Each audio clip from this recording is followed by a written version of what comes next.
Hello and welcome to Care Flight Field here in Springboro, Ohio for tonight's MVCC City Barbecue Game of the Week, week number 5. I'm Michael Sliger alongside Jeff Allen bringing you tonight's game. It's going to be an intense GWalk showdown as the 0-4 Centerville Elks take on the 1-3 Springboro Panthers here this evening. Jeff, why don't you go ahead and introduce us to Centerville head coach Brent Ullery.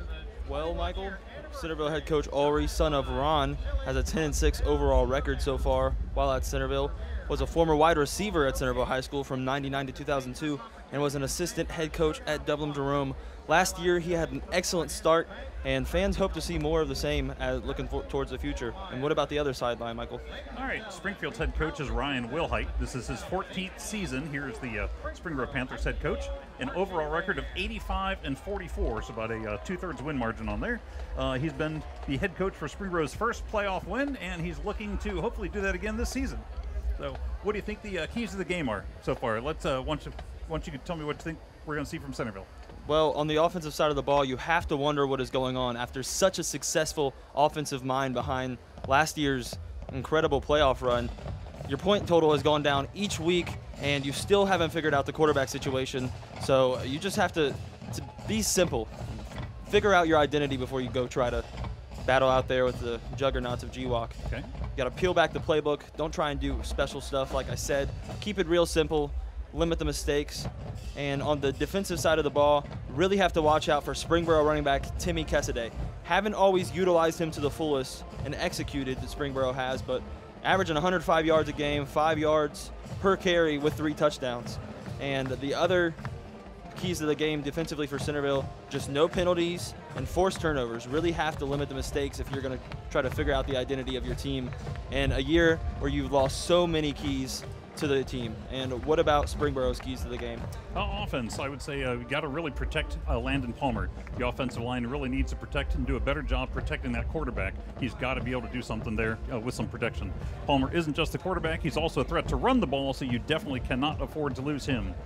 Defense, you've got to watch out for Corey Burnett, the leading receiver in GWalk. He has the elusiveness to break a tackle and make a huge play.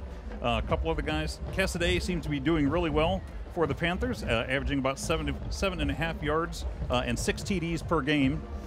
You've really got to limit your penalties. You know, that's definitely, you don't want that to be your Achilles heel. Make some movement. Don't cost yourself, the game or the sequence or series in penalties. You've also got to force some turnovers, just like Centerville. You've got to maintain possession of that ball, and if you can rip it away, you need to get that thing back and give your offense another opportunity or two to get down the field and get into the end zone. And everybody knows mistakes are very essential when it comes to high school football. Yeah. All right, you can see on the field the band is lined up. Let's go ahead and be ready for our national anthem. Here we go.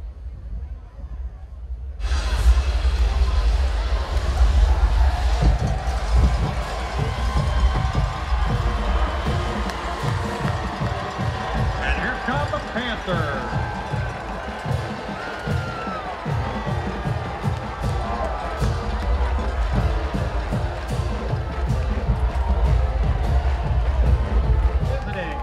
Centerville Elks.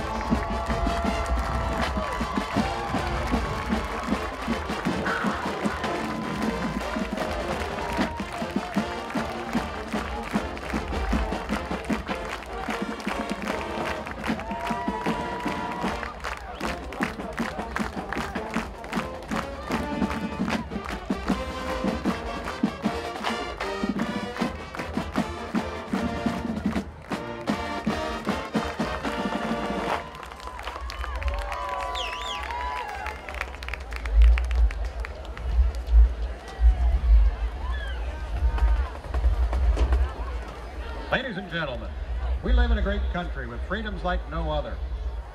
To honor America and all those who have given their lives defending those freedoms, please stand and remove your headgear as the Springboro High School Junior ROTC presents our colors and the Springboro High School Marching Band plays our national anthem.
just about ready for action here at Careflight Field in Springboro. Looks like lining up to kick for Springboro is number 28, Matthew Dapor.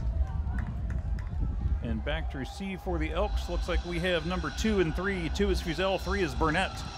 12 minutes on the clock. We've got about 82 degrees and a nice evening out here. Nice little breeze outside. Beautiful night for football, Michael. We are all ready to go. I know we've been down here. This is probably the 5th year in a row, 6th year in a row, I think, for the game of the week. And it's always an exciting time. Always a good win. Ball's fielded right at the end zone. Elks are going to bring it out. And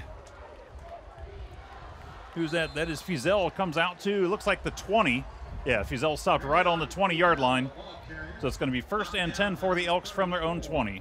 And a consistent storyline to follow from Centerville all season is who is coming out to lead that offense come the start of the game, Michael. And it looks like it will be the freshman Chase Harrison, who has gone back and forth for the quarterback job all year. 6'2", 285-pound freshman for the Elks in Centerville. And when you line these guys up, Tyler King, more of a precision-based organizational guy, and Chase Harrison brings an elusive, tough factor to this offense. And off goes number 3, Burnett. He goes around the left-hand side, picks up, looks like maybe 3 yards.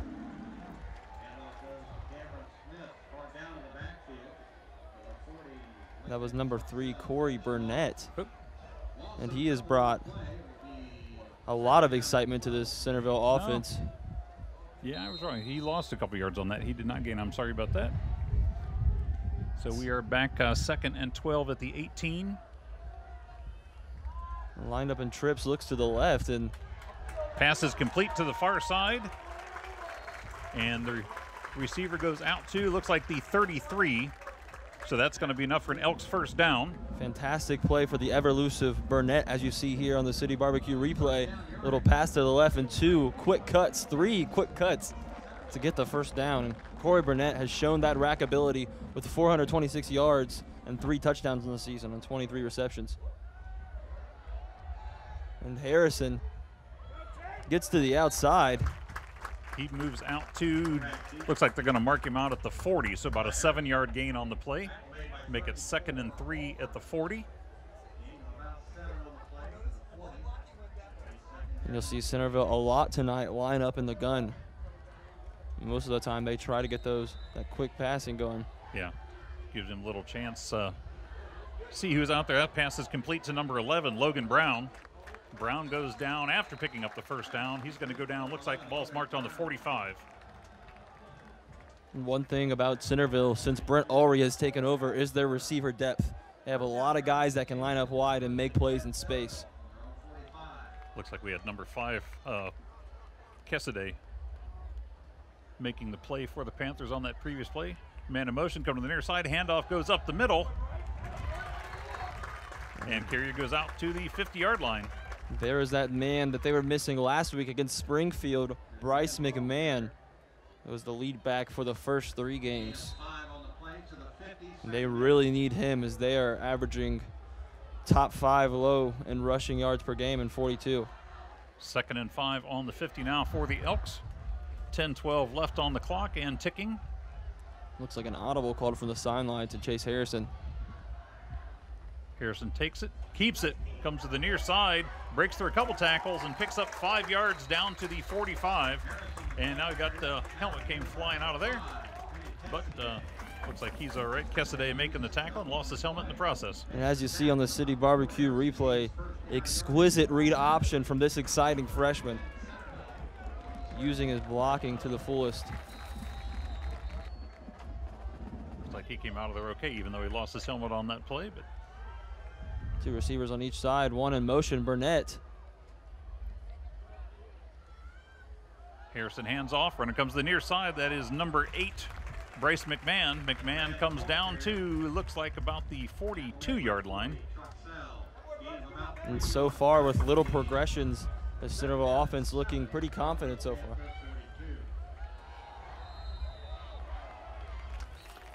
Chase Harrison has struggled with his completion percentage, 42 in the season so far. It's been one thing about him, it's his composure. Hand off to the far side to number 2, Fuzel. And Fuzel is wrapped up. And Travian oh no, he Fuzel. breaks free. Friesel is tied up at about the 40. Finally breaks free, gets down to, looks like the 34-yard line for a nice second effort. Watch the replay on here. You're going to see Friesel head up toward the top of the screen, takes the ball, Harrison fakes, wrapped up there at the 40, breaks through 2-3 tackles. Fourth tackler comes in, Friesel breaks 3 and picks up about another 7 yards after initially being wrapped up. So nice play on his part. Harrison's passes across the middle, in and out of the hands of number 3, Corey Burnett, incomplete. Wow, so close. It's a huge play there. Yeah. Centerville seems like they've had a few of those problems so far this season. Some of the receivers just not quite holding on to the ball. Both of these problems both of these teams have had problems with just simple execution.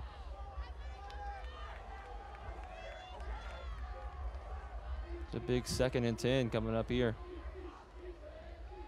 Run goes up the middle. And ball moves down to the 30-yard line. So that's going to pick up about 5. Good tackle there by Cameron Snurr. He's been a presence in the middle of the Springboro defense with 35 tackles so far. Ball's on the 30, so we've got 3rd and 6. Centerville looks to the sideline for the call after the coaches get the read on the defense. Trying to get him with a fake snap here, but they'll call the play. Harrison's got it, looks to the near side. Pass is just beyond the reach of number 20, and that is Nick Mead. Incomplete there. That'll make it 4th and 6 from the 30. Very simple play. Just things like that the freshman has to perfect. I think you're going to see a lot of good things come out of him in the next, by the end of the season and next year, and then beyond that for sure. I've seen him play a couple times before. And, indeed. He definitely seems to have the ability, just like his older brother did. There's so many flashes. Yeah. Older brother now on the Navy squad. Pass to the far sideline, just a little bit high and falls incomplete. Coverage on the play for the Panthers by number 19, Max Yost. Well, that's very interesting. I didn't know he was Jake's older brother. Yeah. Yeah, I watched him play at Chaminade Julian. Okay. Basketball and football. Yeah, very talented family. So huge turnover on downs there. So Panthers are going to take over 1st and 10 from their own 30-yard line. Going for it all very early. And this a little collide of families as Ron Ulrey is on the opposing sideline as the offensive line coach. Right, former head coach at Centerville for many, many years. Prestigious family, might I say. And this brings out number 7, Landon Palmer, one of the more efficient quarterbacks in GWalk. First-year starter, 5 games into his first season. Palmer back, has time, passes across the middle, complete to number 2, Brandon Thomas, and Thomas is going to go into the end zone. That's going to be a 70-yard completion and touchdown to put the Panthers on the board with 7:51 left in the first quarter. Ridiculous vision by Landon Palmer, seeing the streak right down the middle. Replay. And that man, Brandon Thomas, has been a big play threat throughout the entire season so far. Makes the fake to Myers, looks across the middle, finds the open receiver, puts it in the breadbasket, and off to the races is Brandon Thomas and into the end zone. That is the 9th touchdown for Landon Palmer, puts him over 600 yards and probably into the top 5 of passing. And those Springboro Panthers have 3 main receivers. Is Myers with 12 receptions on the year and 135 yards. Dickerson, the tight end, with 129 yards and 2 touchdowns. And right there, Brandon Thomas puts his stats up to 240 yards and 3 touchdowns with 13 receptions on the season. Kick was by number 8, Owen Brown. The extra point is good, so that puts the Panthers ahead 7-0. 7:51 left on the clock. And as you see there, Eric Myers, number 13, the receiver, came in motion, sliding the defense over a little bit, and he just peeled the top off the secondary. Brandon Thomas straight into the end zone. Impressive fly route to begin Springboro's offensive night. Thanks again to City Barbecue for being this year's sponsor for our instant replays. Always appreciate that greatly. Well, the first play is from scrimmage for the Panthers. They connect for a 70-yard touchdown pass. Palmer to Thomas. So here we go. They will get the ball back in. Something to pay attention to, as I pointed to at the beginning of the game, is to see when Tyler King, if he'll come in at all.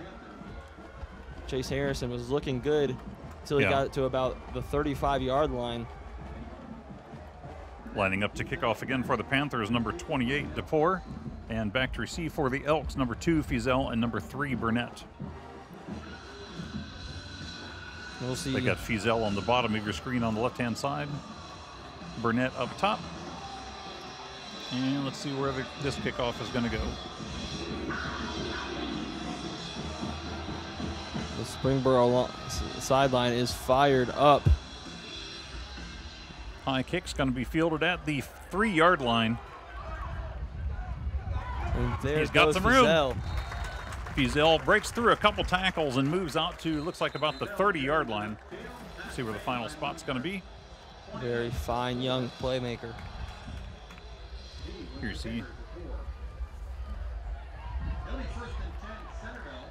Fizel at the bottom screen, breaks through a little gap there, finally wrapped up and slowed down by 3 guys and dropped at the 31 is where the ball final spot is made. 1st and 10 Elks at their own 31-yard line. So a little bit better field position than they started with the first time. And Harrison will line up with 5 receivers. Passes to the left-hand side, complete. That looks like it's complete to number 11, Logan Brown. Brown moves out to close to the 37-yard line. Ball spotted just inside the 37, so about a 7-yard gain. And big 2nd down coming up. Last week on 3rd down, they were 1 for 9, Michael, so we'll see if they're a little bit more careful with their opportunities. 2nd and 4 at the 37.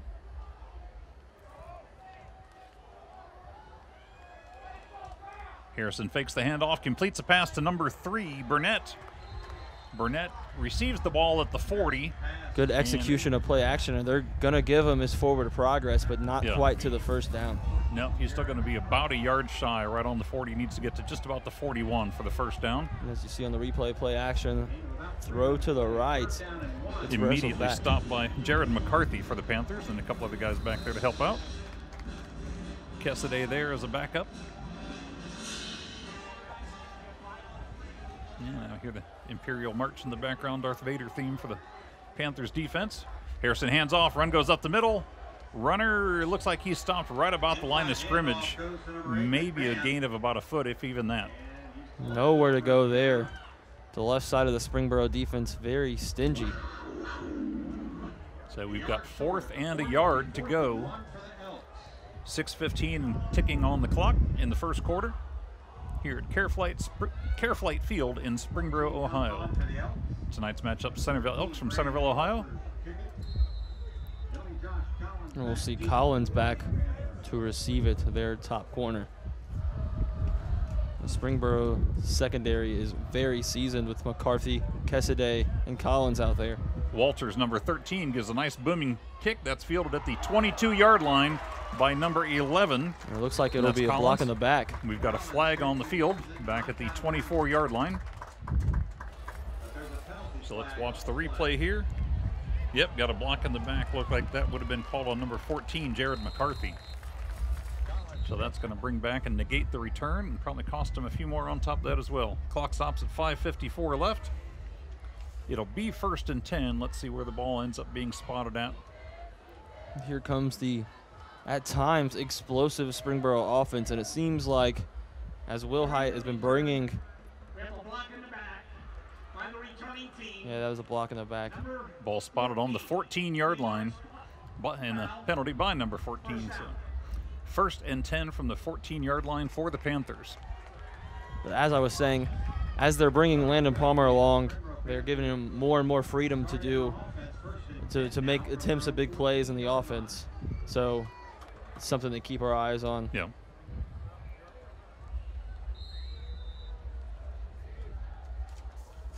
And Springboro in their last week, they lost to Fairmont 24-12. They just didn't execute in opportune times. 3 of 12 from 3rd down, had a turnover and lost a time of possession battle poorly. Palmer in shotgun, 4 receivers, 3 at the top of your screen, 1 at the bottom.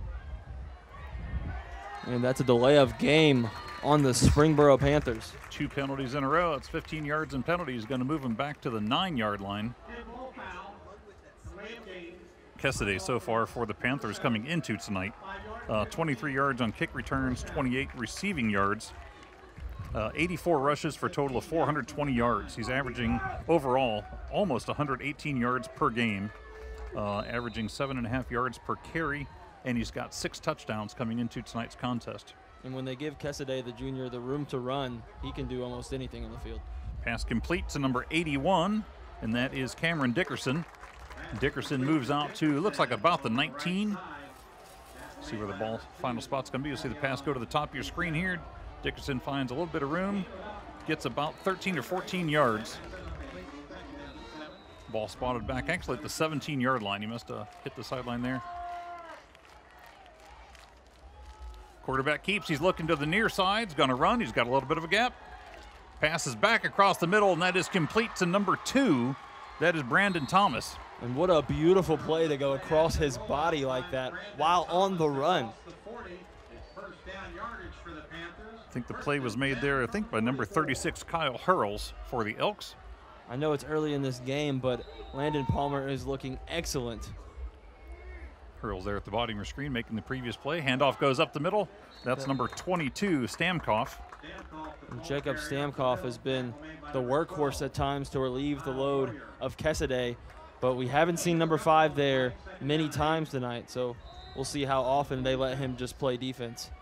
Ball spotted on the 46-yard line, 2nd and 8 for the Panthers. 4:40 left to go in the first quarter. They'll have 81 Cameron Dickerson, the tight end, in the slot. Palmer's back, passes to the far side, just out of the reach of number 3, Casey Quigley. Timing was just a bit off on that route. That's one of the things that he struggled with so far. Jonathan Bruder, number 9 for the Elks there, tight on the coverage. And Jonathan Bruder has been a kid who has played really well so far this season. 2 sacks, an interception, and among the leaders in tackles. Palmer's back, looking for a receiver. Holds the ball, tucks it, and he's going to run, and is stopped by the Elks. That is number 46 leading the tackle. That is Rodney Ankeny. Connor Walls, number 1, also in there. So you can watch on the replay there as the Elks defense collapses the pocket, wraps him up and brings him down. I think there was 5 rushing there, so a little bit too much for Springboro to handle. That'll bring up about 4th and 11.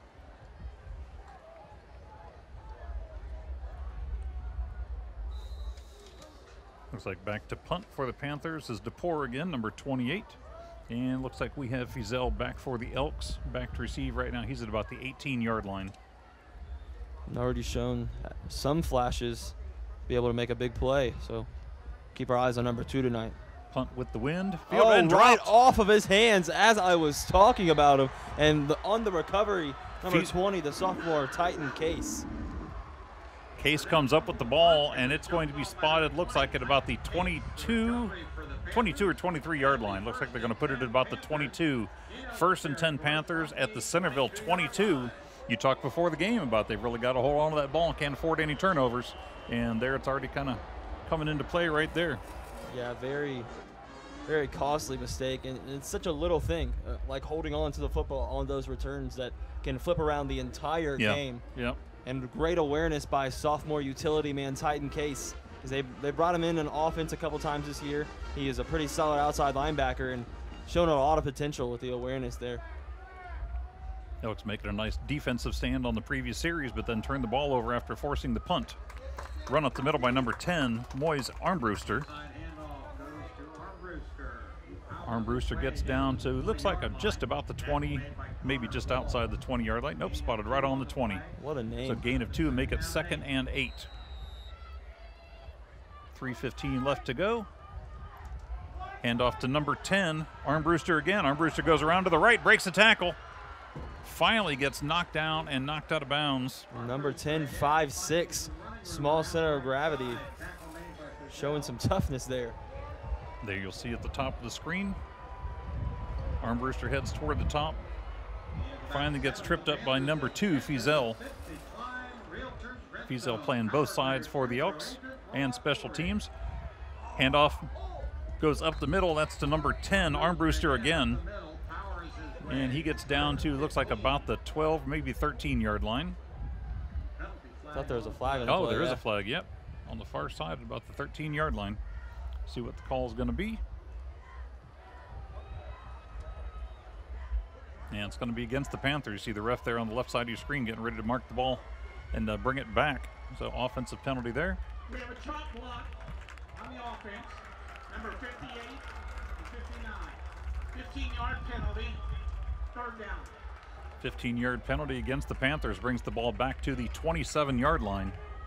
And chop block is a very dumb little mistake. It's the equivalent to unnecessary roughness, just about. Panthers will come out with 4 receivers now. So we've got, looks like that's going to make it 3rd and 15, maybe 3rd and 16. Stamkos is in the backfield. 3rd and 16 at the 28, looks like. Pass across the middle is complete, and immediately the receiver is dropped to the ground by number 12, Kyle Moyer. Brandon Thomas's 3rd reception on the day, so. That picks up about 5. That picks up, let's call it 6 on the play. So it looks like it's going to make it 4th and 10 at the 22. Springboro doesn't opt to kick field goals very often, so we'll see as this brings up a conflict, and they'll go for it. So we're seeing 2 back-to-back early 4th down conversions for each team. And even if they don't end up making it, the Elks are only going to start off with the ball at about the 22-yard line. Trips So to the left side. Gave it up, started the last couple of plays, or couple of possessions. Palmer's back to pass, comes to the near side, completes to number 13, Eric Myers. Myers still on his feet, finally dragged down at about the 9-yard line. He has been a very dangerous weapon for Blue this year. Number 9, Jonathan Bruder in there, and also number 36, Kyle Hurls for the Elks. That was Myers' 13th reception on the year coming into this game, 135 yards and 3 touchdowns. Back to live action now as the Panthers come back up to the line. That's enough for 1st and goal. And off again goes number 10, Armbruster. Tripped up himself. Armbruster goes down at the 10. Lost a couple yards on the play. That'll make it 2nd and goal from the 10. Springboro was very risky. Even though they were 3 of 12 last week from 3rd down, they were 2 of 5 from 4th down. Okay. They showed some of that courage here going forward on 4th already this game, up by 7. 2nd and goal, 10, man in the motion, coming to the near side. Quarterback keeps the ball. He's immediately wrapped up by number 46, Rodney Ankeny. And not a very good fake by Landon Palmer, as the motion was a little bit ahead of the snap, allowing for that defensive tackle to read it. Yeah, Ankeny was able to just reach in, wrap him up, and no gain on the play. So it looks like we have 3rd and goal from the 10 again. 38 seconds left and counting in the 1st quarter. Palmer back, looking for receiver at the near side, going to number 13. And out of Myers' hands. Yeah, up and off his hands. Tight coverage on the play there by number 36, Kyle Hurls. Hurls able to stay in there and not let the receiver wrap up the ball. And Springboro's success is dependent upon plays like that, stepping up on 3rd and goal and scoring, fulfilling those opportunities. And that's exactly what led them to lose to Fairmont last week and go 1-3. Not executing on plays like that. So that'll be a point of emphasis. But they'll line up for the field goal to pour. Field goal attempt. And the field goal is no good. Looks like it was a wide right. So we know why they do not attempt field goals very often. That was DePore, even kicking with the wind a little bit, but a little bit of a crosswind from the top side of your screen over toward the bottom, the right to left there. And DePore very versatile, kicking and punting. So we've seen flashes of talent from the kid, but just could not hit that one. Yeah. So Elks will take over 1st and 10 from their own 20 after the failed field goal attempt. Panthers kind of lining up like they're going to line of scrimmage at the 15. Got to back up just a little bit there. And to get this team going, it's Chase Harrison's going to have to put it on the ground. They're definitely going to have to find some success running the ball before they can get this team going. Harrison in shotgun. Hands the ball off. Run goes up the middle and gains about 4 yards. I think that was number 8, Bryce McMahon. McMahon, the ball carrier. Tackle made by 34, Walters, along with number 40, Troxell. There we go. Walters and Troxell making the stop for the Panthers. Gain of 3 on the play. So that'll make it 2nd and 7 from the 23. Even little 3-yard breakoffs like that will assist in the game. That's the end of your first quarter, so we've got the Panthers leading by 7. Thank you once again for turning on the Miami Valley Communications Council Game of the Week. Week number 5 here, Centerville Elks versus Springboro Panthers at Careflight Field, Watkins Stadium here in Springboro, Ohio. There you see on the wide shot, the Springboro Panther side. You see the student section over on the right. Seems to be one of the common themes of student sections when they're playing against Centerville, like to kind of dress up in the camouflage and hunting gear and make it an elk hunt is the theme. So it's kind of a repeated thing we've seen down here the last few years. Pretty creative concept. Thanks again to another one of our sponsors, Miami Valley Adaptive Sports.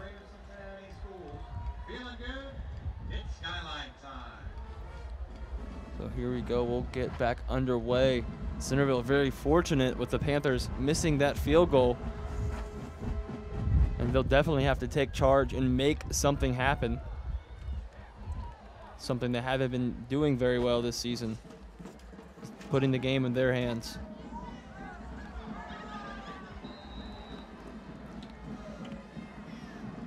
Coming back out on the opposite side of the field, Chase Harrison. Still 2nd and 7 on the 23. Elks now on the right-hand side of your field, out of your screen. Trips to the left.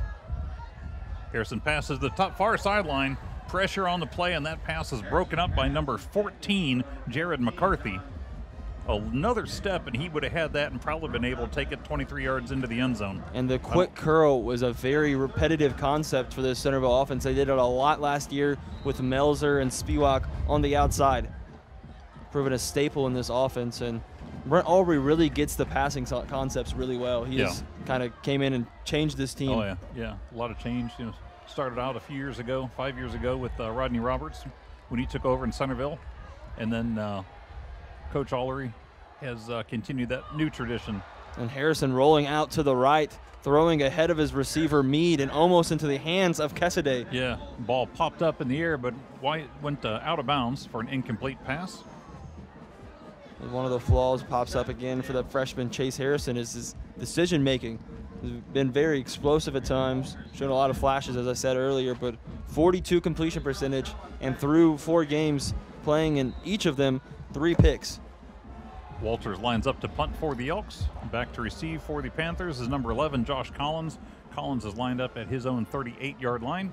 Walters has the ball, punts, a little bit lower kick this time. Looks like it's going to take a little bit of a bounce. Gets a nice roll. Down inside, almost to the 30. Down to the 31-yard line.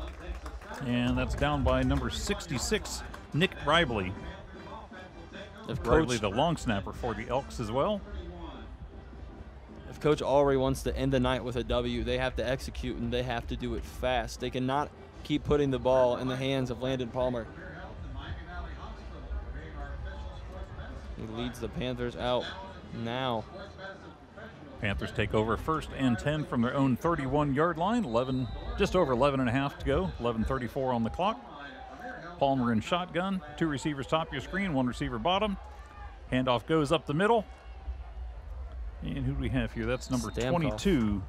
Stamkov takes the ball. He picks up, looks like about 8 yards. Maybe 7. It looks like 8 yards. Pick up 8. That makes it 2nd and 2 just behind the 39-yard line. Stamkov, a nice and durable back. Palmer hands off. Stamkov again gets the ball. He picks up the first down and more, moving out to almost midfield. 2 quick back-to-back strikes to keep the clock running. Very fast passion. Walls makes the stop for the Elks. That makes it 1st and 10 from the Panthers' own 49.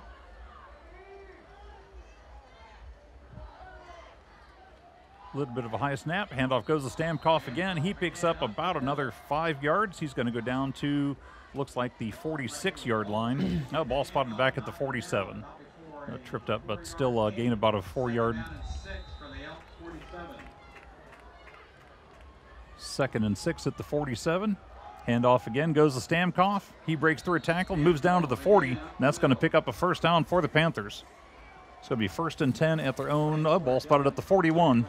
Hiltbrunner on the stop there. So that's 1st and 10 now at the 41-yard line. Excellent job by the Springboro offensive line. Hiltbrunner helping make the stop for the Elks. Passes complete to number 13, Myers, on the near sideline. Myers picks up, looks like about 6. Very good deep curl route. As you see, he tried to, it looked like he was going to go for the streak, and it fooled the defensive back as well. Gain of 7 makes it 2nd and 3 at the 34-yard line. Pass is complete on the far side.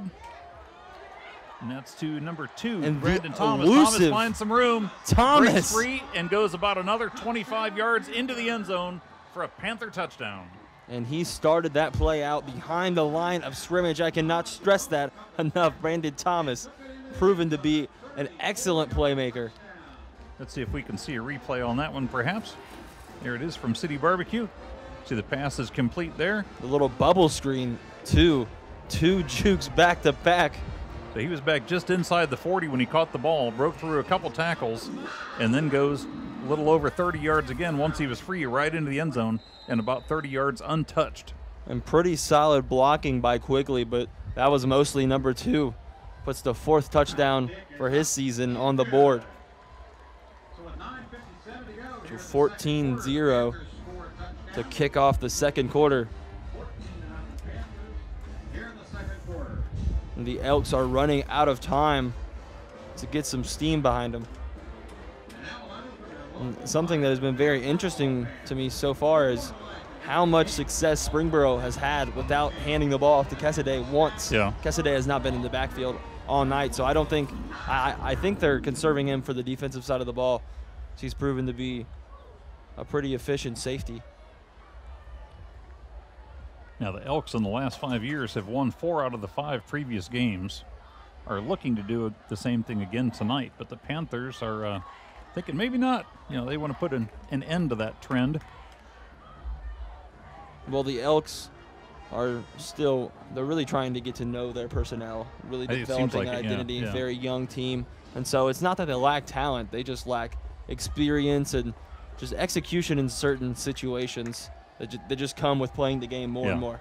If I remember right, I think they said the Elks had 28 seniors graduate last year, leave the program, so that's a lot of turnover for a program. A very hefty load, especially for a second-year coach. Yeah. So newer players coming in and the newer coaching staff, everybody kind of getting ready to go. So I think you're right. It's going to kind of come together a little bit better. Ball's fielded back at the, looks like about the 2-yard line, and that's number 3, Burnett again. Burnett finds a little bit of a gap, 30-35, goes out to about the 38-yard line. Finally dragged down by number 54, and that is Jake Kowalski. Exposing that seam. You know what we were talking about just a minute ago. I think for a second-year head coach, despite their struggles, Ulrey has done an exquisite job establishing the culture. Right. We're doing the same thing, exercising the same concepts. It's proven to be successful, especially in high school football. 9:49 left on the clock in the second quarter. Elks have 1st and 10 from their own 37-yard line. The elusive number 3 in motion on this play. Harrison keeps the ball, picks up some yards, starts to roll off a tackle, and is finally going to be dragged down, looks like at the 42-yard line. More good flashes from number 16. As you see here, good read option, drawing in number 4, Braden Miracle, and number 42, Cameron Snur of the Springboro defense. Kessaday in there as well, just like you mentioned a minute ago, out there on defense, helping wrap up Harrison and bring him down. So that's a gain of, looks like about 5 on the play, 2nd and 5 at the 42-yard line for the Elks. Harrison takes the snap and shotgun, hands the ball off up the middle. Looks like number 8, McMahon, taking the ball, getting back to the line of scrimmage, and I don't think there was really any gain on the play. Very impressive play off the edge by number 34, Calvin Walters, outside linebacker for Springboro. He already has just about 30 tackles on the season and a sack, and putting some great effort there. 3rd and 5, still at the 42.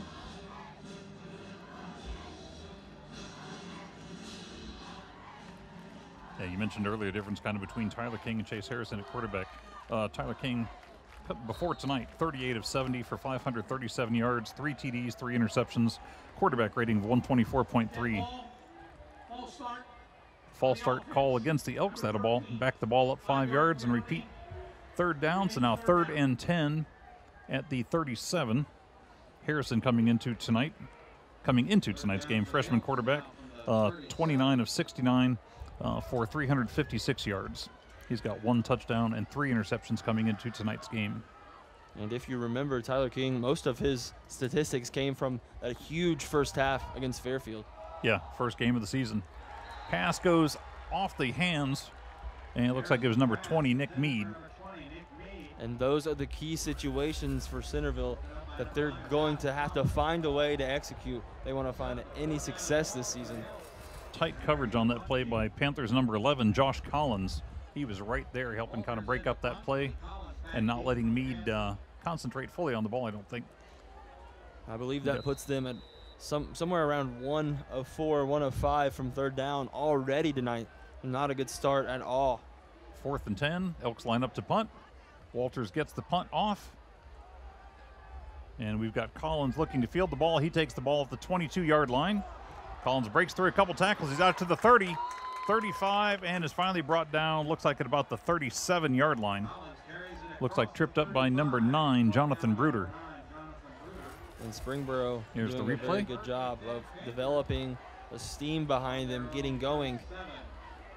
See Collins take the ball, break through, and kind of hurdle over another runner. Bruder wraps him up, drags him down from behind, stopping a bigger pickup. So Panthers take over 1st and 10 from their own 37-yard line. And that brings out big number 7, Landon Palmer.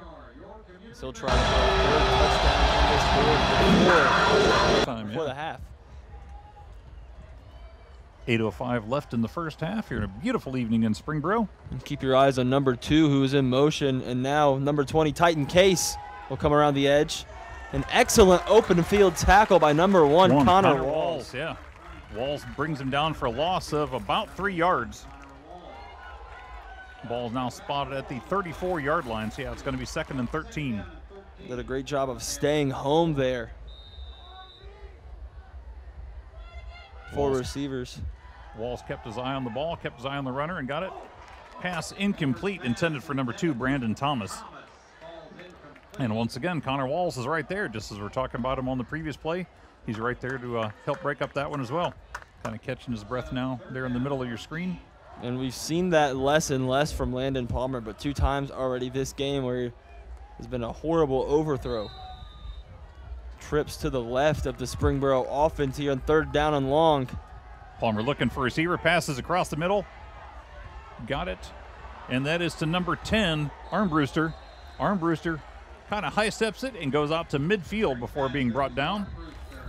And now it looks like we've got an official timeout on the field. Got a couple Elk players shaken up on that play. And as you see on the replay, beautifully executed screen. And the Armbruster kid is looking very explosive so far tonight. Looks like the Elk player ended up, I think, accidentally took a helmet to the midsection as 2 of the guys collided during that last tackle. So he's shaking up, kind of catching his breath there.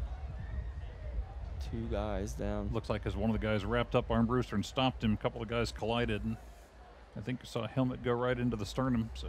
And this team cannot afford to lose any starters on defense. 18th in total defense in GWalk out of 20. So a rough season so far, no doubt. Haven't had the easiest schedule, but there's no excuse when you have the expectations Centerville do year after year. It's been a slower start for the Elks, starting out 0-4, looking to, they're hoping to turn that around this evening. Not showing any signs so far. We've got number 38, Josh Zienko, senior player for the Elks, back on his feet, shaking up on that last play. And looks like Fizel also hopped off the field, a little shaken up as well. So that is never good when 2 key players go down at the same time. Yeah, Fizel's a junior for the Elks. Ball spotted on the 50-yard line. That'll be 1st and 10 for the Panthers from their own 50. 7:27 left to go in the first half. Now it brings Palmer and Thomas already connected on 2 touchdowns so far tonight with 7 minutes left in the first half. 4 wide receivers spread out for the Panthers. Palmer takes the ball, looking to the near sideline, going to number 13, going long, just out of the fingertips. Eric Myers. And you do not see someone of his experience and his talent level drop passes like that very often. Just outside of his reach, just kind of went off his hands. Myers had his arms fully extended, but just couldn't get enough on that ball and bring it in. So 2nd and 10 from the 50. And that was just all go routes there. Everybody sent on a streak. Thomas in motion. Run going up the middle and picking up about 3 yards. Great job by Connor Walls there. Again on the tackle. He's been everywhere tonight on defense. 3rd and 7 at the just outside the 47-yard line.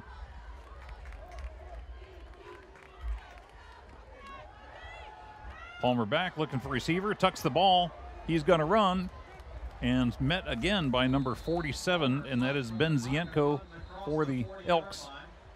Palmer gets down to just inside the 40. Watch here, he's going to look for receiver. Nobody Slips there, out nobody of the there. pocket. Tuck the ball and run. And there's the full hit there, too. Ooh. Palmer lost his helmet. Looks like the Elks going for the strip on the ball, and Palmer's helmet coming off. That's enough for a Panther first down, 1st and 10, just inside the 40. High snap. Handoff goes to number 10. No, it's goes fake. Absolutely nowhere, and Dylan no, he did get Hiltrunner with the takedown there. Armbruster started running toward the middle, started to roll left to avoid a tackle.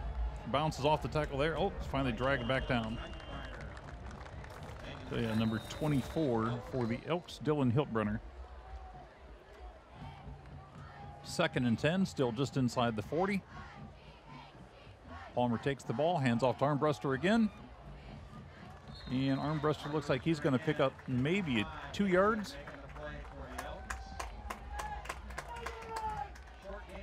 Ball spotted on the 37, so yeah, gain of about 2. Call it 3rd and 8 from the 37. 10, Armbruster has excelled in the feature back role so far tonight.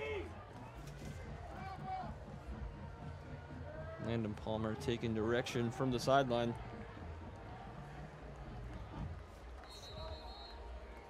And it looks like we got a timeout called by the Panthers. We'll take a break and kind of reevaluate this drive right now. Springboro, that's your first timeout. And this can kind of solidify the game going forward. Very essential drive. Skyline Chili is a proud sponsor. The nation's premier high school football showcase, Skyline Chili Crosstown Showdown. Enjoy a few cheese conies while you're here tonight. Yeah, so again, this is week 5 here at the Miami Valley Communications Council Game of the Week. Thank you for tuning in for this. So far this season, Elks, like we talked about, week 1 was against Fairfield. Week 2, they played Lakota West. Week 3 ended up an unusual game, kind of playing Alter there in Centerville, so almost a home field advantage kind of for both teams, you know, since a lot of the kids are from the Kettering-Centerville area there at Archbishop Alter. Lost in week 4 to Springfield, tonight here at Springboro. Next week is Centerville's homecoming, home game versus Wayne on September 28th. Week 7, October 5th at Lebanon. October 12th, home versus Northmont. Week 9 is at Fairmont, and Centerville will close out the season week number 10 at Beaver Creek. It's a very tough schedule for the Elks. Yeah. Nothing getting easier. So they're definitely going to have to put it together on their part. Palmer's back to pass, got a receiver across the middle. That was actually Off a the trick back play. of the defender. Eric Myers taking the ball almost on a toss and dropping back looking for Thomas, but there was 2 defenders on the play. Secondary read that all the way. So creative play calling. Maybe that's why they called the timeout. They probably called that play and wanted to maybe do something different, but go over some things. had 3 defenders around the receiver. Looks like it ended up bouncing off the back of one of the defenders and falling incomplete. We'll give you the Panthers schedule here, upcoming schedule in just a moment. Stamkos out wide as a receiver on your left. 4th and 8, short punt A across drop the punt. middle. And it's going to roll down inside the 5 and going to be down, looks like at about the 4-yard line. And folks, that's by number 13, we Eric Myers. have not seen this in a while as they go in 5 right wide receiver set. Landon Palmer goes for the drop punt, and it works to perfect execution. Yeah. So very strategic play there by head coach Ryan Wilhite. Down at the 3-yard line. All right, to kind of recap on the Panthers, here's the kick there on the City Barbecue replay. And down there on the 3-yard line. So once again, to kind of recap for the Panthers, week 1 was a loss against Mason. Week 2 was a win versus Middletown, 42-26 win there. Week 3 loss versus Gahanna Lincoln. Week 4 home loss versus Fairmont. Disappointing game there, 24-12. Tonight versus Centerville. Next week, September 28th at Beaver Creek. October 5th, Week 7, home versus Miamisburg. Week 8, home versus Fairborn. Week 9 is at Northmont, and finishing out the season, week number 10, October 26th at Lebanon. They're kind of a couple tough games at the end of Springboro season as well. Definitely. It's a GWalk schedule. And Yeah. while you were reading that schedule, Chase Harrison in his own end zone threw a little dump screen to J.R. Melzer, as you see here on the City Barbecue. Threw it right out to the left.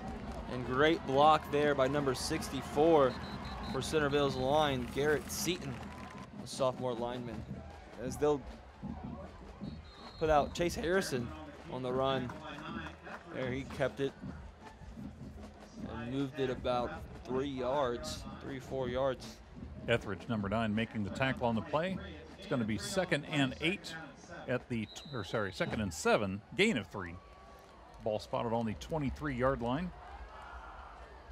And Etheridge, one of the Panthers on D last week, who had a huge game against Fairmont, 14 tackles.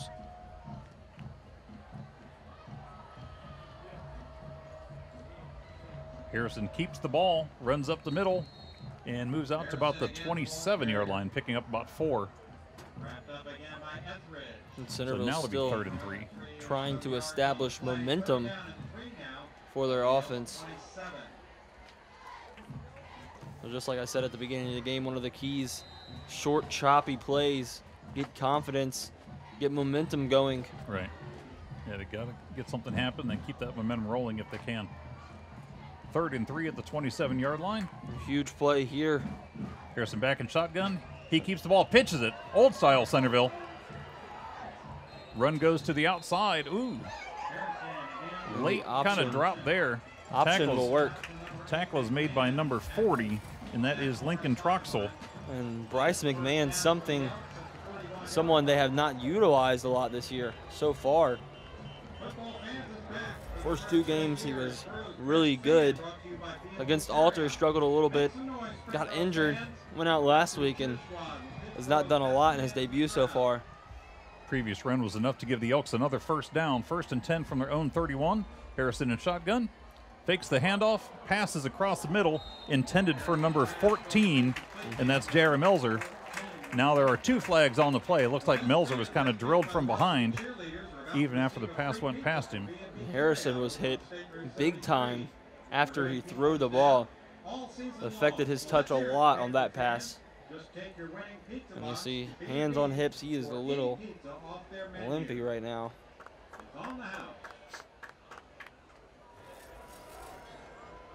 And as you see on the City Barbecue replay, Here in the slow-mo. that's a play action. On the defense, number 19, 15-yard penalty, previous foul. Ball against number 19, Max Yost for the Panthers. That moves the ball out to the 46-yard line, giving the Elks a first down and much better field position than what they would have had. And number 40, Lincoln Troxel for the Springboro Panthers, leading tackler, getting the hit on Harrison there. 1st and 10 at the 46. Harrison in shotgun. Man in motion is number 3, Burnett. He goes toward the top of the screen, takes the ball, and picks up about a yard. And good pursuit on the outside by safety number 5, Timothy Kessaday, making a pretty big tackle there. Kowalski makes the tackle for the Panthers. Gain of 1. 2nd and 9 at the 47. Just over 3 minutes on the clock in the first half. 4 wide now for the Centerville shotgun set.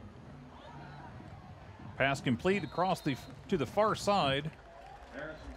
And that is to number 14, Melzer.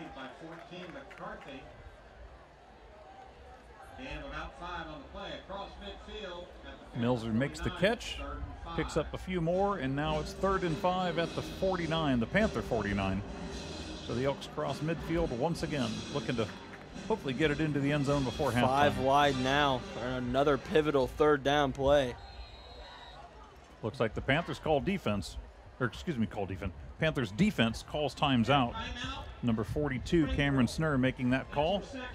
He's looking as the wide receiver spread out for the Elks, something he didn't like, and he turned to the ref and called for the timeout. So good veteran move by a veteran player. So as this timeout occurs, Centerville looking desperately to get the chains moving. Another third down conversion. They cannot get away from these third downs. They're going to have to learn how to execute on them eventually. They've been dreadful on third down all season. Other than the first half of that week 1, since then, the offense has just been trickling down. And you see a shot of the Centerville cheerleaders and the spirit runners. Some of the guys from the school run the flags up and down, the Elk flags, anytime the Elks score. So here we go, this potential packed Elks offense will come back out here now in kind of a 3-receiver bunch set at the bottom of your screen. 3rd and 5 at the 49, Harrison in shotgun. 5 receivers out, Harrison has the ball, looking for receiver. He's chased and brought down back at the 43-yard line. Number 20, Titan Case, the sophomore outside linebacker with the fumble recovery earlier, got the sack. That's a loss of about 9 yards, I would say. 8, maybe 9. As you see, Case came from a stand-up. Just went around the line almost untouched. They weren't expecting him to blitz. So we're back at 4th and 12. Springboro timeout again. That's their 3rd and final timeout of the first half. Just under 2 minutes left to go in the first half, 1:57 on the clock. Panthers with a 14-point lead. And I don't think there's any way you go for this 4th down, Michael. I don't think you want to give the Panthers that opportunity again.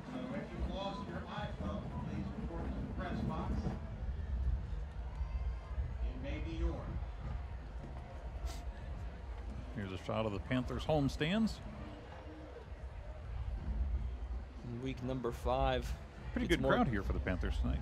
Yeah, the weather gets more gorgeous every week. Definitely. It's a much nicer evening out here than I was kind of wondering what it would be today with the heat, but it's cooled off nicely and very comfortable nice out here. Well, everybody see kind of a short sleeve weather, you know, not all bundled up this time of year. Others call it autumn, I call it football season. Yeah. Here we go. Centerville will opt for the punt. Smart decision here with 1:57 to go in the 4th quarter. The 2nd quarter. Walters lines up to kick with 4th and 13. He gets the kick off under pressure. Wow. Fair catch signaled by number 11, and that is Josh Collins. He takes the ball, looks like right on the 20-yard line. So Panthers take over 1st and 10 from their own 20-yard line. 1:49 left to go in the first half. Solid punt despite almost being blocked as the Panthers came with the pressure there up the middle. Yeah, he had a couple guys coming right at him there, but he was able to get the kick off. Brings out Palmer for the 2-minute drill. Be intriguing to see which way Springboro's offense goes here. Brandon Walters for the Elks, averaging almost 41 yards per punt. His long is 57 this year. A very versatile kid. He's been kicking and punting for the past 2 years, and he's also a pretty solid wide receiver. Palmer under pressure, gets the pass off to the left. Number 3, Casey Quigley. Complete, and it looks like that's probably going to pick up a 1st down. Wow, yep, right it did. off. 1st and 10 now on the 30. Coming into tonight's game, Walters had 23 punts for 939 yards. So pretty good numbers for high school. Incomplete to number 3, Quigley this time. Quick strikes being attempted right now by Springboro. Smart decisions. It's looking like they're going to try to score this ball for the half. Play it very aggressively. You see Dickerson changing sides, and Cameron Dickerson is a player that a lot of people should keep their eyes on. 81, pretty good blocking and receiving tight end.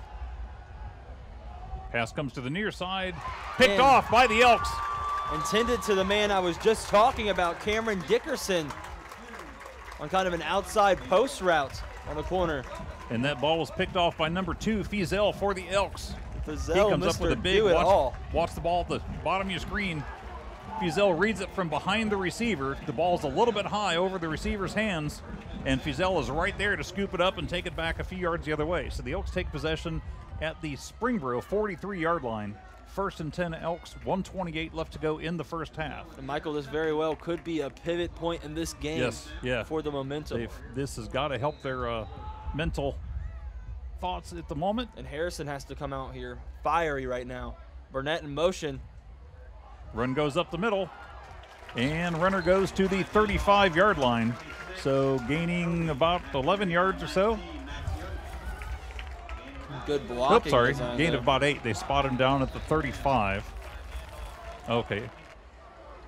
Toby So the back now. 2nd and 2. The ball on the 35-yard line. 1:04 left. And another Handoff run. goes number 26, Nick Toby. Toby moves across the 35 to the 33, and I'm interested to Now see that what it's- Toby can do. they're debating back and forth. I think they're going to call for measurement here. It's very close to the first down marker. And the refs are kind of clearing the teams out of the way. Now they're marking it 3rd and short. The refs are debating on in the middle whether that's just enough for a first down or not. Now it's a first down. So debate over. 1st and 10 at the 33-yard line. Looked like it was just across, just enough to make it by about a ball length. But And then the they'll keep ref the on the clock near running, side and the too. ref on the field kind of disagreeing just a little bit, but better to stop the clock and check it out. Harrison taking orders quickly. Crowd urging them to call the play. Clock ticking down to 30 seconds. And it looks like they're going deep here. Harrison passes across the middle, intended for Oh, number 3, wow. Burnett, and just beyond his reach. Oh, wow. And Cover- that was the most open play of the night to Corey Burnett. And Harrison messes up his golden opportunity as Burnett, as we know, has the capability to take it to the end zone on any given play. And Josh- he had the edge there on Josh Collins. Yeah, Josh Collins, number 11, right there on coverage.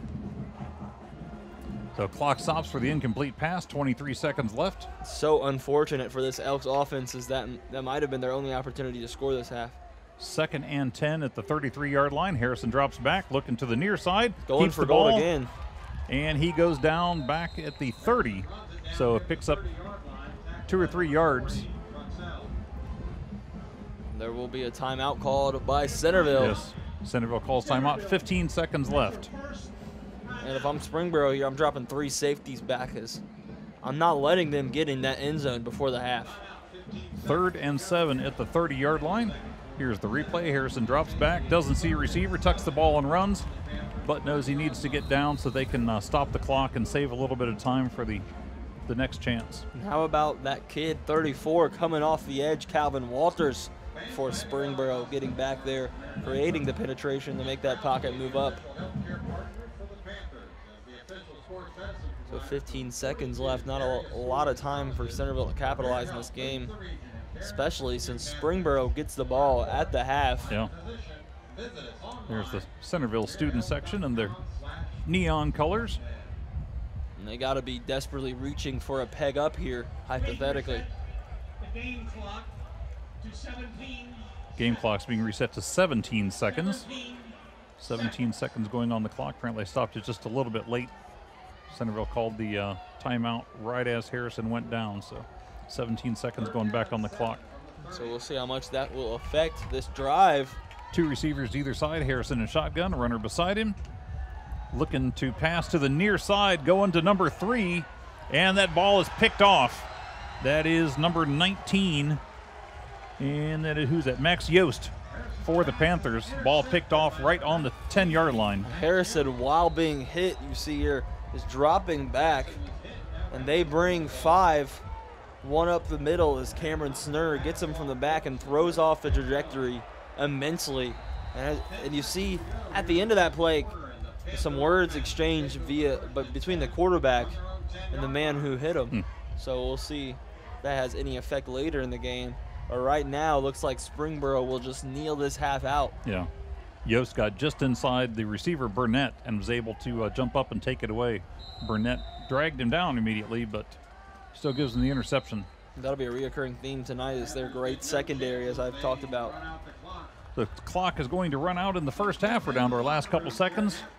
Exciting first half. The Elks are trying to get down there, but unfortunately just not able to capitalize. Panthers come up with some big plays. What's your big play so far the first half, and what do you think we're going to see in the second half? Well, I definitely think it's that initial 70-yard touchdown to Brandon Thomas. Yeah.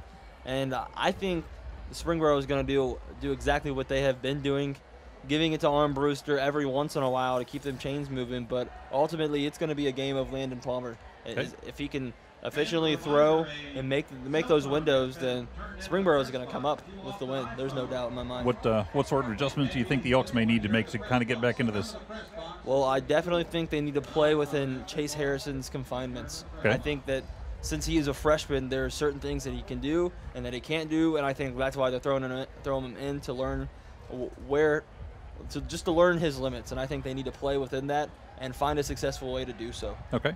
All right. Well, we're coming up to halftime. Looks like the Panther Band is getting ready to take the field. We'll turn it over to the bands, and we'll be back with you for the second half coming up shortly.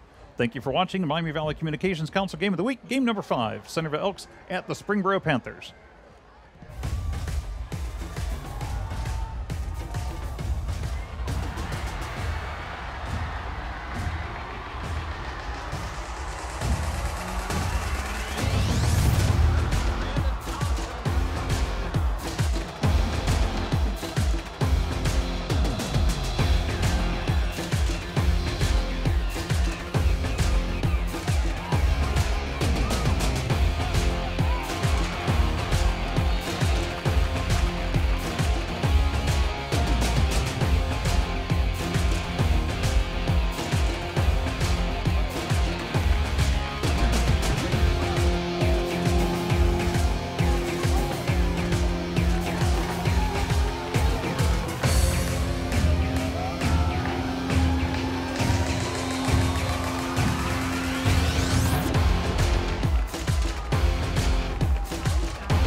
We are back for our second half. We had our halftime festivity was the Springboro homecoming event this evening. So we've got the teams back out on the field, 12 minutes on the clock. Panthers lead 14-0, and Panthers will receive the ball to start the second half. Walters lining up to kick from the 40-yard line. And we got, who is it here? Looks like number 13 Myers, and who else we have back there for the Panthers? Or on the top of the field? I believe that is Josh Collins out there. Okay. I believe. But the Panthers will get the ball to start off this half, which could be a huge drive to decide the outcome of this game. As Springboro completely owned the first half in terms of momentum. Chase Harrison and the Centerville offense could not get anything going. So it'll be interesting to see, first of all, if their defense holds up any, and if Walters Chase Harrison stays in the game. Gives it a short kick. Fielded it about the 17-yard line. Titan Case. That's number 20, Titan Case. He breaks the tackle. breaks another and moves out to just across the 40. So a little bit shorter kick and then a good return by the Panthers. They'll take over first and 10, 40, 41-yard line, depending on where the spot is. Maybe 39. Return filled with effort as he just kept those legs churning all the way to the end. Great starting field position to kick off this half, and that'll bring out Landon Palmer 2 touchdowns in the first half. Now they spotted the ball at the 40, but it looked like Case came out to, it looked like the 41, maybe even 41 and a half, so I'm not sure why the ball went back, but they're not complaining about it, so they'll start first and 10 at their own 40. Stamkos the back here to start the drive. Pass across the middle, complete to number 13, Myers. Myers picks up about 9 yards. There's a man that we saw occasionally in the first half. A very dangerous weapon 13 is for those in blue. They saw on the City Barbecue replay a quick strike. Yep, Fiesel making the quick stop there. So 2nd and 1 at the 49. Handoff goes to number 22, Stamkos. Stamkos moves just across midfield, and that's going to be enough for a Panther first down. Moves the chains on that one. And I think a reoccurring theme for this second half is going to be that quick curl, which is a staple in both offenses, especially with Eric Myers. They love doing it with number 13. Pass complete again to the near sideline, number 13 again, that is Myers. And the exact curl to the exact man I was talking about. I see that a lot as they love to get their playmakers in space. But he picked up about 4 yards. They're going to spot the ball just behind or just outside the 45-yard line, so make it 2nd and 6. Centerville definitely needs to keep their eyes on number 2. Brandon Thomas was a big playmaker in that first half as they have number 1, Connor Walls, lined straight across from him in that slot. Pass this time to the far side to number 91. That's 81, Cameron Dickerson. 81. A huge playmaker, the tight end, is for the Springboro Panthers. Another big play there, as you see on the City Barbecue replay. Yeah, stop on the play, on that last play for the Oaks by number 36, Hurls, and number 9, Jonathan Bruder. A little tight end screen. You got Collins and Thomas blocking for number 81, Dickerson. A flag on the play. Holding call against the Panthers. That'll bring the ball back 10 yards from the spot of the foul. Centerville catches a break there. They went from 2nd and 6, and now the ball is spotted back at the 48-yard line, so it's going to be, looks like 2nd and 13. 2nd and 13 from their own 48. Landon Palmer has a back in the backfield. Thomas in motion. Run goes up the middle. He's got a little bit of room, moves across midfield and down to the Elks 41. Stamkos getting ahead of steam, and he is a very good downhill runner. Good at throwing his body around. 3rd and 2 for the Panthers. Handoff goes to number 22. He moves across, just across the 40, but I don't know if that's going to be enough for a first down. Looks like he might still be just a bit short. The handoff to Stamkos fails. Nope. Ref on the near side says that's a first down. Nope. The Panthers get the first. 1st and 10 at the Elks 39. 10:27 left to go in the 3rd quarter. Questionable spot there. Give them the first anyways. Pass coming. Looked like it was tipped, but then complete to number 13, and that is Myers. And Myers goes into the end zone for a 39-yard reception and touchdown. Looking right, Landon Palmer makes a huge throw, and just an exquisite window he fit that one in. Wow, Landon Palmer has really been showing out tonight. 3rd touchdown, 3rd big play on the night. This one to Eric Myers. Let's watch the replay here. Palmer steps back. He looked very polished, leaned in, perfect throwing motion and everything. Got just around the defender. The Elk defender hits the ground, and he goes into the end zone for the touchdown. There's the Springboro flags running down the sideline. Extra point is up and good. So that gives the Panthers 21, Centerville 0. 10-12 left to go in the 3rd quarter.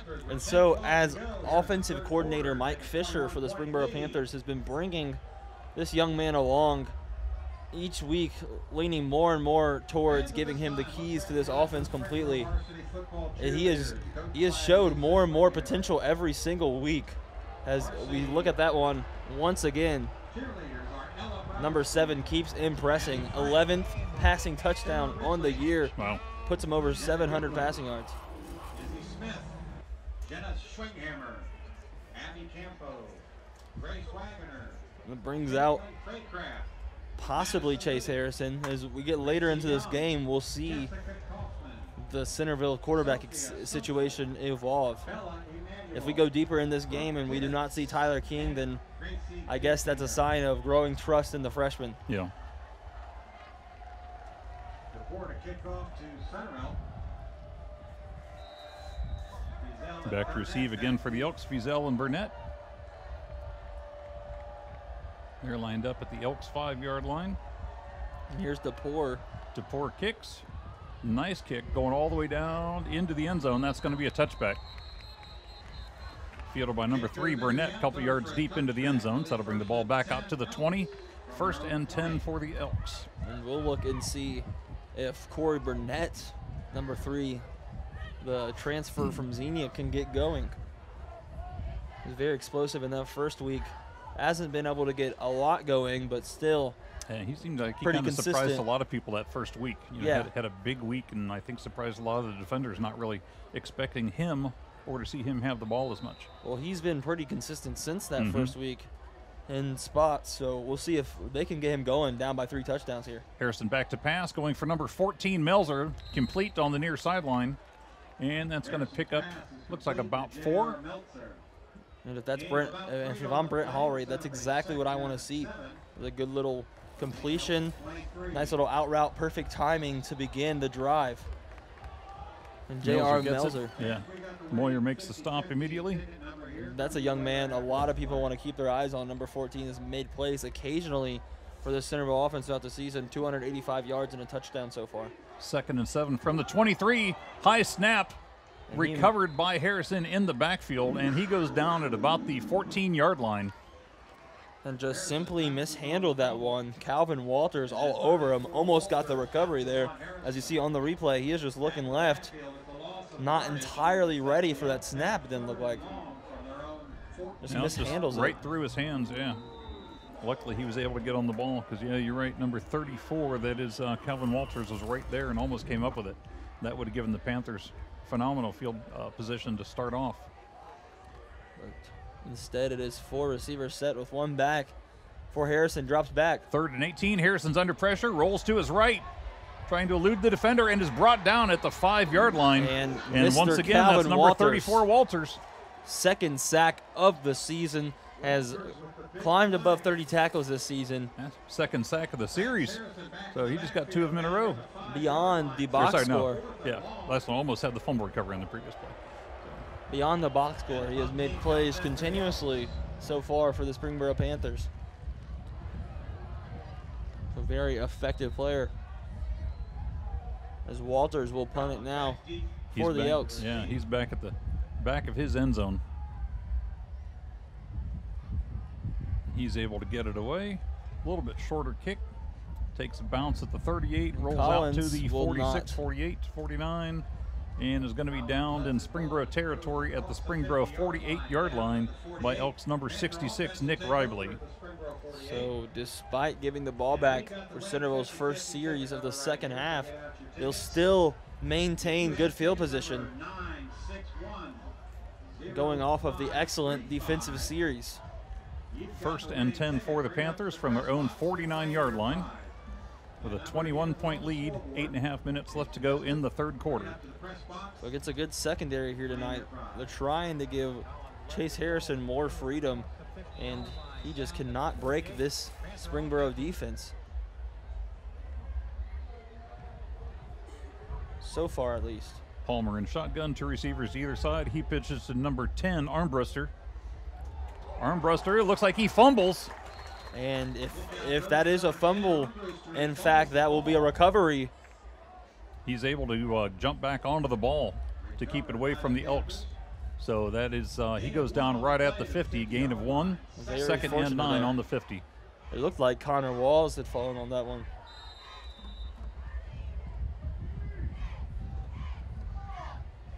Palmer again in shotgun, 3 receivers bottom of your screen, 1 receiver top. Palmer scanning. Pass to the near side to number 81, Cameron Dickerson.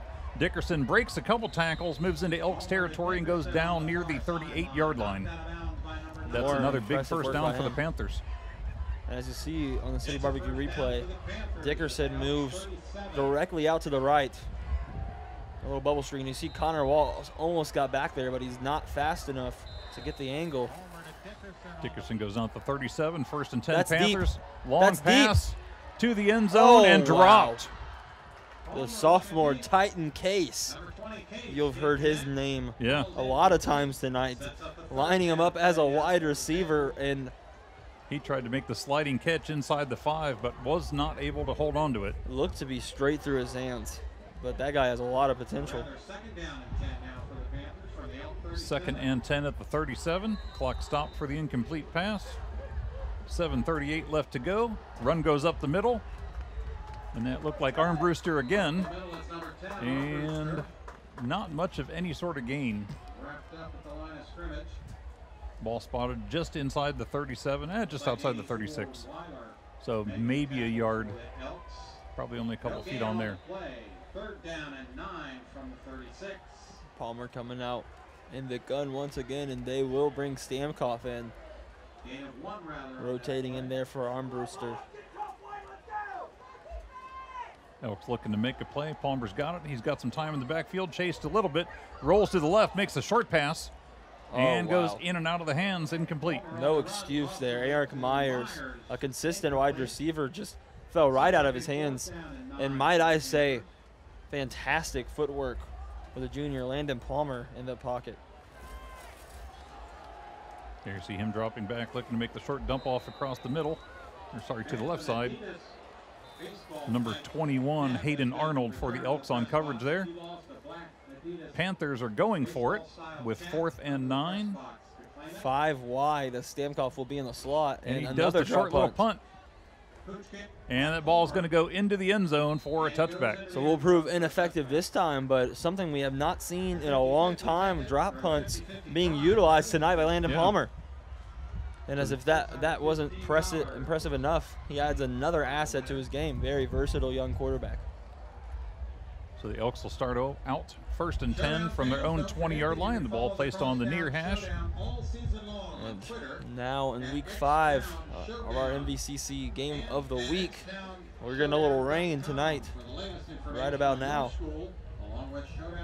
1-3 Panthers taking on your 0-4 Elks. Both teams looking to get back into the win column and pick up their season a little bit. It'll be very intriguing to see how the freshman translates his play in the rain. Harrison's got the ball under pressure going to the far side. He's chased by number 34, and that is Calvin Walters, and Walters brings him down for another sack. Once more, the guy has been an animal off the edge all night. Tackles proving ineffective. Ball spotted on the 13-yard line for a loss of 7, so that's going to make it 2nd and 17 from the 13. And just under 6.5 plays like that over and over again have caused the Centerville Elks to be out of this one to this point. And it's very odd to see plays like that because Centerville for so long has had a miraculous offensive line.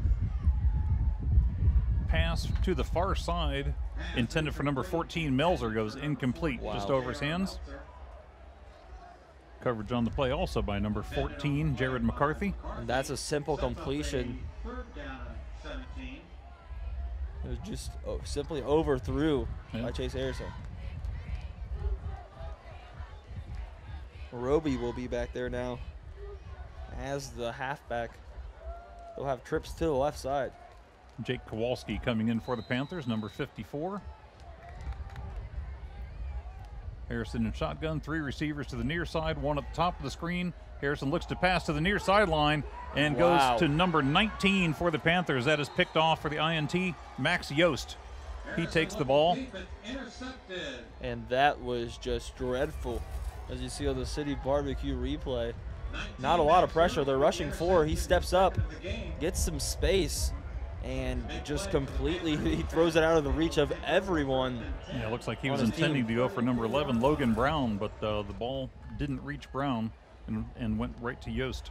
So Chase Harrison's poor night continues. Panthers take over 1st and 10 at the Elks 32-yard line. And there brings the conflict again. Do you stick with your freshman quarterback? You've trusted to develop this team with, or do you opt for the more experienced, polished Tyler King? Handoff goes up the middle to number 10. He finds some room. Armbruster heads down to about the 13-yard line. And that's only the third time tonight Armbruster has seen a little light, but he's taken advantage of it each time. Straight up the middle. Stop made by number 9, Bruder. Excellent blocking by Springboro's interior line. Run up the middle again for the Panthers, and that's going to go to, looks like about the 7-yard line. Looks like they're just trying to send some body shots. Armbruster straight up the middle for the second time in a row. Going to make it 2nd and 3, looks like. Got Casey Quigley in there, tight end right now, number 3. Third receiver set. There's Collins, Thomas, and Myers. 2nd and 4 from the 7. Armbruster to the outside. He sees the corner of the end zone. Gap, and Panther touchdown. And the kid has proven elusive all night, play after play, emerging as a feature back in this offense. And watch here, Armbruster's going to get the ball. Takes the pass, goes around the left side of the line, of the offensive line. And great seal block there by number 2, Brandon Thomas, the slot wide receiver. Held off a couple guys while sealing off the edge. Pending this extra point, that puts it at 28-0. Lining up for the extra point, your long snapper is number 9, Lucas Etheridge. Holder, number 12, Mikey Apple. And kicking is number 28, Matthew DePore. And progressively through this season, Centerville has looked weaker and weaker as the time goes on, and it's very confusing coming from this prestigious program. Correction on there, kicking is number 8, Owen Brown. And Brown puts it through the uprights for the extra point. 5:06 left, Panthers 28, Centerville 0. And now, as the game gets further and further out of reach, you just got to be playing for respect and momentum towards your season in general. I say Elks had won 4 out of the last 6 games down here. Panthers look like they're looking to reverse their fortunes there. A very pumped up, very efficient offense. Tonight, the Panthers have just poured it on G-Walk's 18th ranked total defense. It's Skyline time.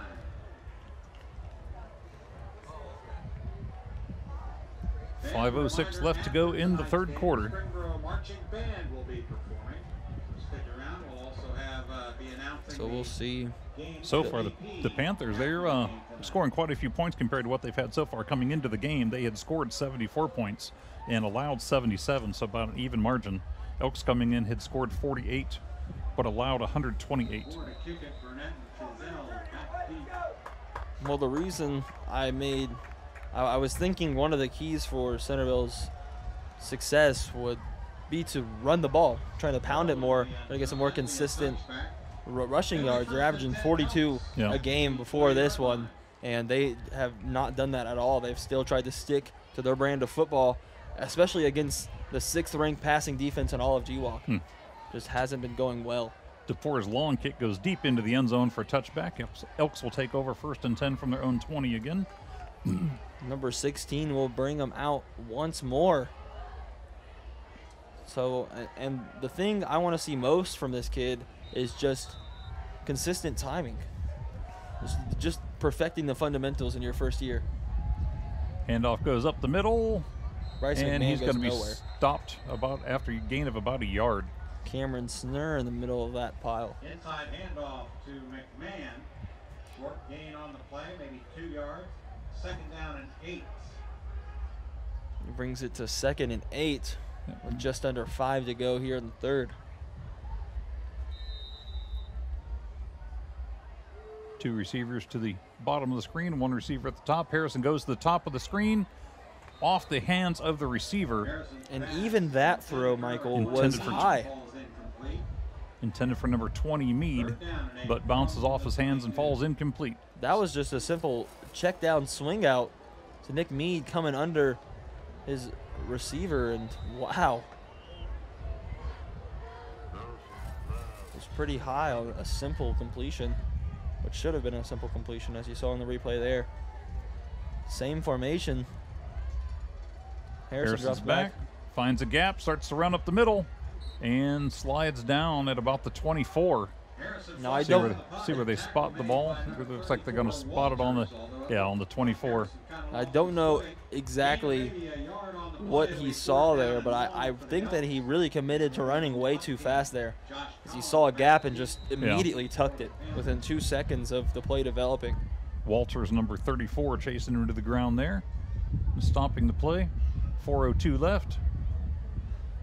Collins back as usual to return this punt. Walters kicks, ball's fielded at the 42-yard line. He stays in bounds. And he moves across midfield and down to, looks like about the 48, 49-yard line. Ref's going to mark it. Nice job by the sure-handed Collins there, retaining that one. The ref marks it right on the 50-yard line. Panthers take over 1st and 10 from midfield. And so no pressure here on big number 7. The 6'5" junior brings out his offense once again. Here's the replay. Up 28-0. For Collins on the replay. Yeah, he goes out of bounds right at the 50. So good spot by the ref there. They're lined up. Palmer in shotgun, 2 receivers near side, 2 receivers top of the screen. Palmer looks to his left, fires across the middle, complete to number 3, Quigley. Fantastic composure there. Landon Palmer was helped off the ground after being knocked down while throwing. Quigley goes down at the 41, picking up 9 yards on the play. 2nd and 1 at the 41. Taking some hits tonight, but still going. Handoff goes to number 22, and that's Stamkos. Inside handoff goes to Stamkos. Stamkos gets back to the line of scrimmage, no gain on the play, so that'll make it 3rd and 1 at the 41. Making the stop for the Elks. Short of the first down, no gain on the play. As a matter of fact, And Wilhite has to be very impressed by the way his young quarterback has played tonight.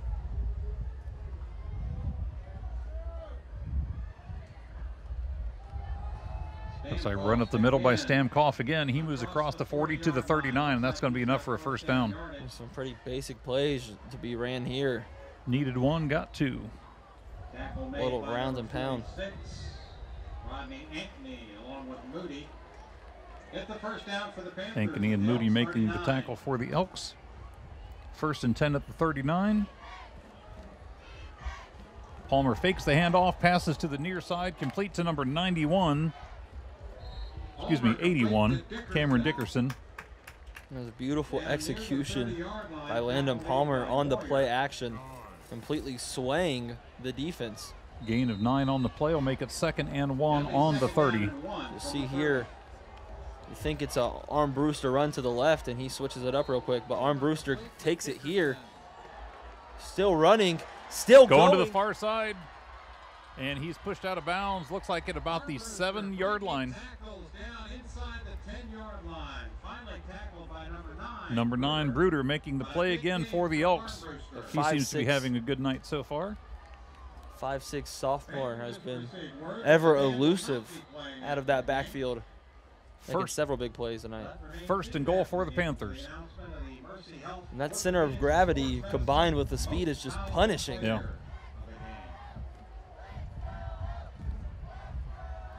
Palmer very intently taking direction. Hand off to Armbruster again. He heads toward the 5, the 4, the 3, and his stop goes down at about the 1-yard line. He's down before the ball came out. And he almost makes it. He tries to stretch there, but a great tackle on the outside by Jonathan Bruder. Coming up big at the last second. Bruder once again making the play on there. Here you'll see the run. And that'll be right on the 1-yard line, too. 2nd and goal from the 1. Armbruster goes across the middle and into the end zone. 1-yard rush. That was with ease, Michael. And with that touchdown, I think that puts it out of reach, especially with the way the Centerville offense has been playing throughout this one. Ball spotted on the 2.5 for the kick. Another 6 points for the Panthers with a minute 36 to go here in the 3rd quarter. And what's extremely efficient also about this Springboro offense is the fact, amongst all of this success over the course of the game, they still have managed to exhaust and wear out this Centerville defense. Yeah. Once again, number 8, Brown, puts it through the uprights. That's going to make it 35-0. 1:36 left in the third quarter. So now we're going to have running clock. New OHSAA rule instituted a couple years ago. If you have, I think, 30 or 32 point differential, the clock will run, and that will only stop. There are very few times when the clock will stop for change of possession, injury timeout. Officials call, but there's only 5 or 6 categories, of items that will actually stop the clock. So that'll bring out Burnett and Fizel now to return DePore's kickoff. Fizel and Burnett line up. Fizel's at the top of the screen on the right. Burnett's at the lower part of the screen for the Elks. And I'm really surprised those two guys returning kicks have not gotten the ball in space more tonight. Yeah. That's something that Centerville really likes to do, is throw short routes and check downs and let their playmakers go to work in the sideline. So confused by their strategy, nonetheless, they'll take it here with a whole quarter to play. DePore kicks. Now it looks like it's going to be a touchback as well, about 4 yards deep into the end zone. So Elks will take over 1st and 10 from their own 20 once again. Looking to put something on the board and get a little bit more positive action.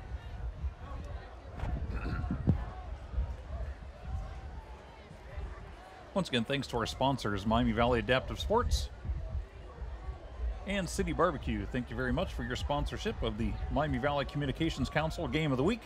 Here, week number 5, Centerville Elks at Springboro Panthers in Springboro, Ohio.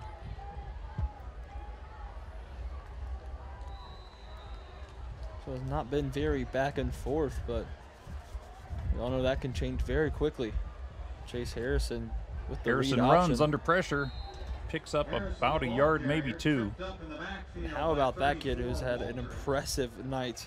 Calvin Walters off the edge, making another detrimental play to Centerville's night. He has just been a nightmare. They're going to give Harrison credit for 3 yards on the play, so that'll make it 2nd and 7 at the 23.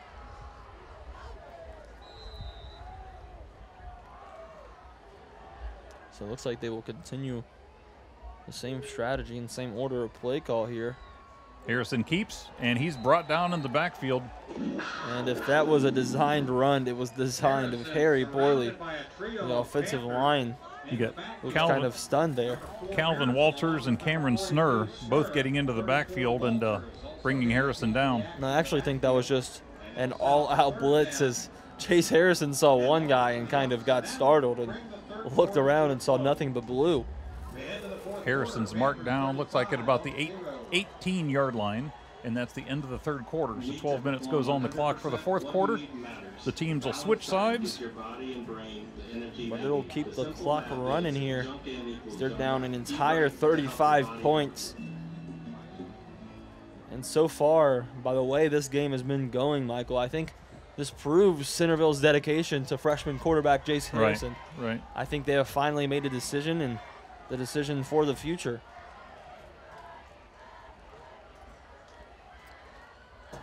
So once again, you're listening. This is Michael Sliger, along with my partner here, Jeff Allen, tonight, doing our broadcast for Miami Valley Communications Council. Thanks for tuning in to tonight's broadcast. We hope you'll enjoy the shows and check out on MVCC.net. You can watch any of the games of the weeks, 10 or 11 games each season, along with the other community programming from all the various community members of the Miami Valley Communications Council. We hope you find something that you enjoy watching, and that you'll tune in again week after week to check out the action.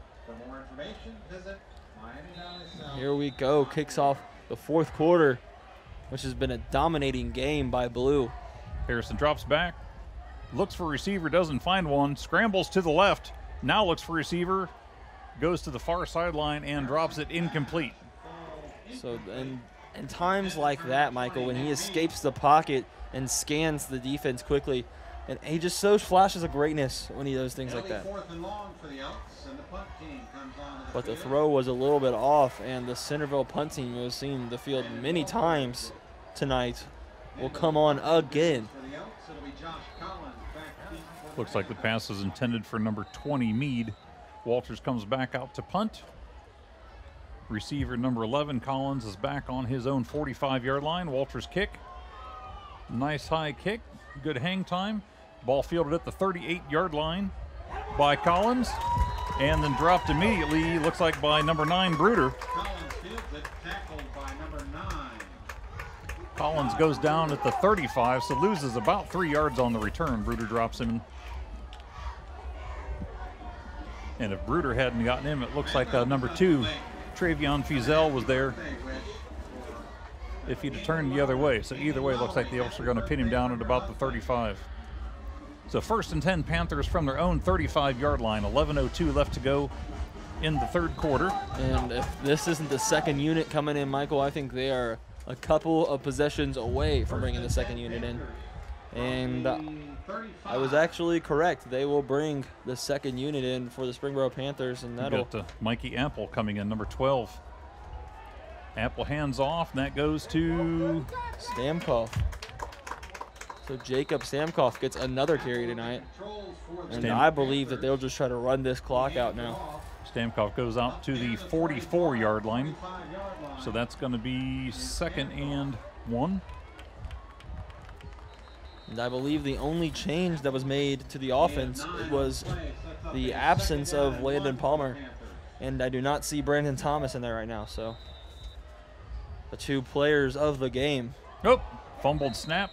Recovered back at the 35-36-yard line. Bobbled by the new starter, Apple. 3rd down and 9 for the Panthers. And he is a sophomore backup quarterback.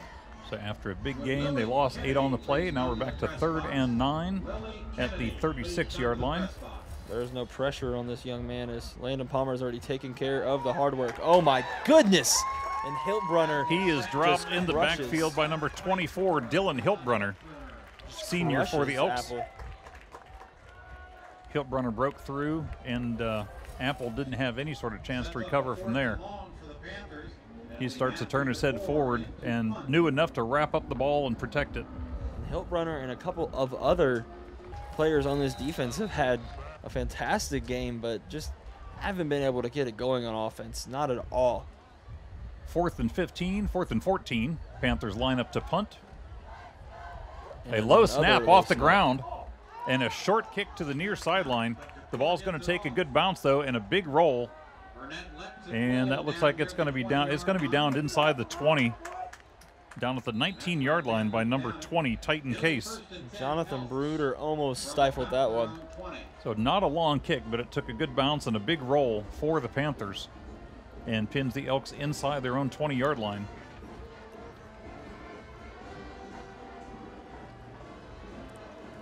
So out brings this very young Centerville Elks offense, and finally you see number 5 out there, Tyler King, after the game is out of reach. So I think fans will be a little irritated if he comes in and starts providing a spark. Referee spots the ball on the 20-yard line. 1st and 10, Elks from their own 20. King passes the far side and completes. And already with the to pass number to 11, Logan Brown. Already you're Gain of seeing 8. an element you did not see when Chase Harrison was in the game. Yeah. Those quick little timing passes were not in his array. Gain of 8 on the play. 2nd and 2 at the 28-yard line. 2 receivers to either side, 1 runner in the backfield. King is in shotgun.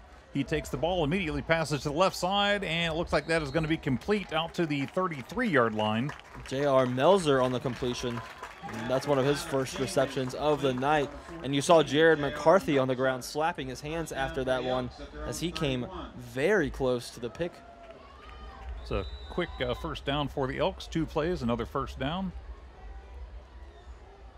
3 receivers to the near side, 1 receiver to the far. King takes the quick snap, completes the pass across the middle to number 28. And this is what Centerville's offense is designed to do. This is what Chase Harrison could not do. Number 20, Nick Mead, was the receiver on that one. I called out the wrong number.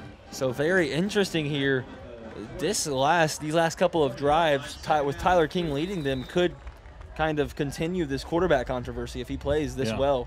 the entire rest of the game. Snur bringing down Mead on that last play. King, quick pass again to the far side, complete. And the receiver goes down at the 50-yard line. That's Mead once again. And it looks like number 60. At the 50-yard line, 1st and 10 Elks. And King with another impressive completion. 1st and 10 right at midfield now for the Elks. Just over 7 minutes left to play in the game. Running clock in the 4th quarter due to the point differential. 4 for 4 with 30 yards already. Pass to the far sideline. Receiver goes out of bounds. That's number 14, Melzer. Melzer goes out at the 45-yard line for a 5-yard completion. King looking very impressive.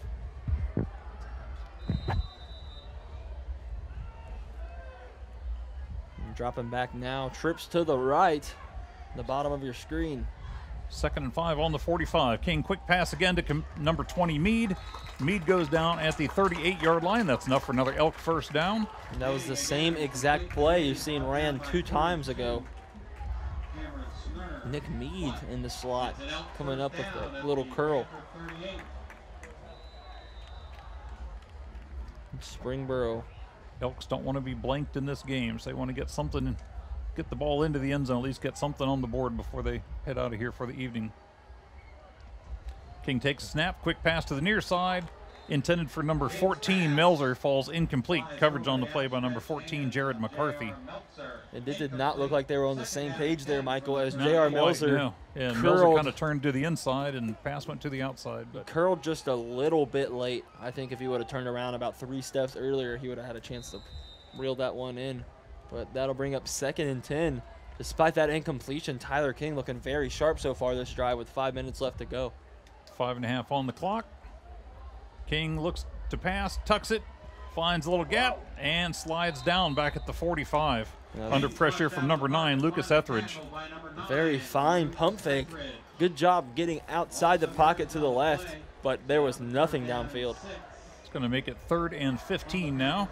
And he was looking for that little check down right there from Nick Mead. And when Nick Mead was covered, there was nothing else he could do. So he just went down. Good job taking the sack, though, by Tyler King. 3rd and 16 at the 44-yard line. King passes. He's looking for a receiver, but that goes incomplete. Looking for number 14, Melzer. And that one was not close, about 5 feet over his head. Clock continues to run at just over 4.5 minutes left in the 4th quarter. 4th down and 16 from the 44. 4th and 16. And this is all the marbles, so to say, for the Centerville Elks. Not really a legitimate chance to come back in this one, but still playing for a little bit of momentum. King in shotgun, looking Bringing for a receiver. Everybody. Pass across the middle, intended for number 1, and that is Connor Walls. Walls is, that's broken up. Correction, intended for number 3, Burnett. And there was nothing Tyler King could do, as that was straight up just a 6-man blitz by Springboro. Tight coverage on the play by the Panthers, keeping the receiver from getting the ball, and a high pass as well. So that's turnover on downs. Panthers take the ball 1st and 10 from their own 44. 4 minutes left to go, 4:01 on the clock. I think that is the nail in the coffin. Springboro possession with 4 minutes to go in this one. Running clock. It's just about over. And once again, Mikey Apple, number 12, the quarterback. He hands off. The run goes up the middle by Armbruster. He goes over to the Elks 48-yard line. And how about the emergence of sophomore Moise Armbruster? He's been very effective tonight. Connor Walls, number 1 for the Elks, makes the tackle. Armbruster gets the ball again and is brought down for a loss of 2 or 3 yards. There's Dylan Hiltbrunner, a little shaken up on the play, but a great tackle for loss. He penetrated very quickly, and he'll come off. That'll bring in number 40 for the Centerville Elks, Drew Thompson. We got one of the Panther players on the ground, so there's an official timeout on the field.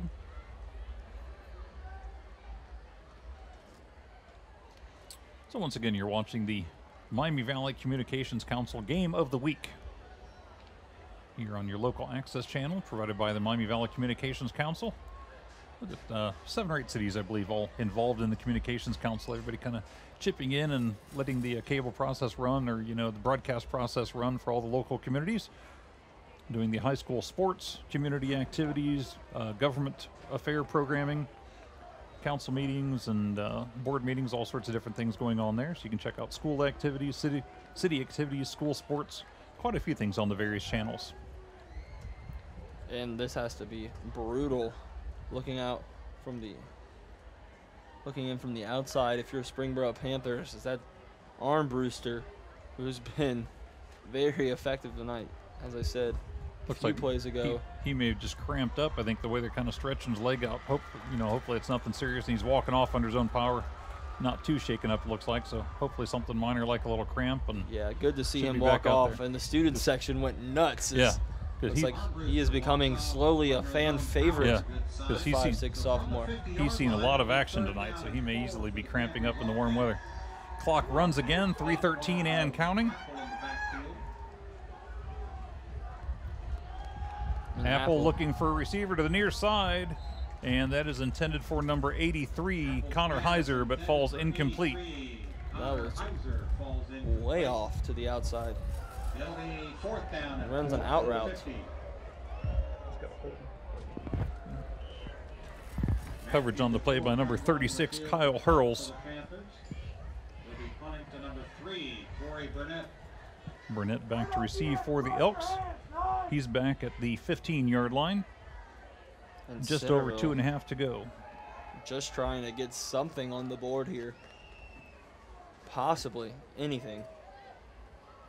The poor punting to number 3, Corey Burnett, hasn't gotten a lot high of looks snap. tonight. And that is... DePore gets the kick. The ball lands at the 18-yard line, takes a big roll, and is going to go down to about the 8-yard line.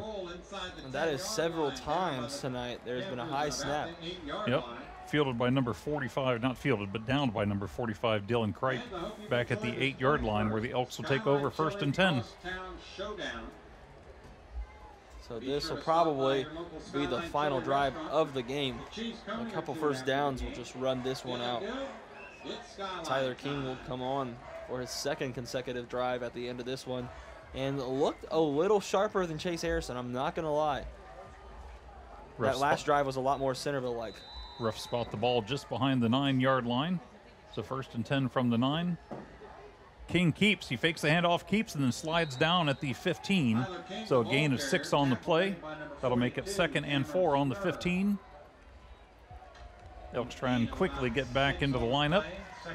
That's something that graduated quarterback Alec Grandin did really well last year, the read option, and that's something we've seen 7 times already tonight. Looks like number 4, Wyatt Klein, helping get the play called in from the sideline for the Elks, then getting into position as wide receiver. King looks off to the side. Back in, 1:30 left to go on the clock. King takes the snap, hands it off. Run goes up the middle and out to just across the 20-yard line. That's enough for a 1st down for the Elks. That's going to be 1:15 left on the clock, still running. And with that renewal of downs, this will probably be officially the last drive of the game. And the Elks definitely want to avoid a shutout here, but there's nothing they can really do but take a chance deep downfield. King takes the snap. Burnett. Pass complete to number 3. Burnett, he moves out, finds a little bit of a gap, moves out to about the 25, maybe the 26, depending on the spot. That's going to gain about 5. And as you see on the City Barbecue replay, quick check down to Burnett, and he uses his moves, and that's something that they did not do enough tonight, is give Corey Burnett space to work. 2nd and 5 at the 26 for the Elks. 28 seconds left to go on the clock, still running. With the running clock rule instituted a couple years ago by the OHSAA. King looks to the near side, passing to number 3, and just outside of his reach. Burnett, the intended receiver, that falls incomplete. He tried to reel that one in one-handed, but that'll probably be the last play of the game, as you see Springboro's sideline getting hyped up. Yeah, we're down to 1 second, and that's the end. Your final score tonight is Springboro 35, Centerville 0. A change from the last couple of years with Centerville taking the previous couple games. But what do you think? What were the big keys? Well, despite Centerville's 18th ranked defense, I think Ryan Wilhite has to be ecstatic for his young quarterback. Junior Landon Palmer threw 3 touchdowns today, accounted for over 250 total offensive yards. And so I think that kid looks so impressive, especially with his footwork, his size, work ethic. I think that kid is going to be really good for the future. And for Centerville, I think we realized today that Brent Ulrey is fixed upon Chase Harrison and is really committed to his development. Yeah. And so I think it'll be interesting to see how, in his second year, Brent Ulrey reacts to already having a losing season on his hands. Right. So, well, 0-5. So we'll see what they can do in the second half of the season, if they can make changes and get back in the win column, or how it's going to end up. And on the other hand, that brings Springboro, resurges their playoff hopes as they go to 2-3, and they look a lot better ranked across other teams. Okay. So, all right. Well, this has been week 5 of the Miami Valley Communications Council Game of the Week. Centerville Elks at Springboro Panthers. This has been Jeff Allen and myself, Michael Sliger, doing the broadcast tonight. We hope you enjoyed the matchup, and hopefully you'll tune in next week. We'll have another exciting game coming up, so tune in again. For more information about the upcoming schedule, go to mvcc.net. You can find out the Game of the Week programming or all sorts of various other programming located on the website, or you can even watch the videos, I believe, on YouTube on demand whenever you want to check it out, or wherever you're at. So if you've got family and friends all across the country, around the world, Miami Valley Communications Council is available to you and them and everyone. Please check it out. That's all, folks. Thank you very much. Have a great night. We'll see you next week.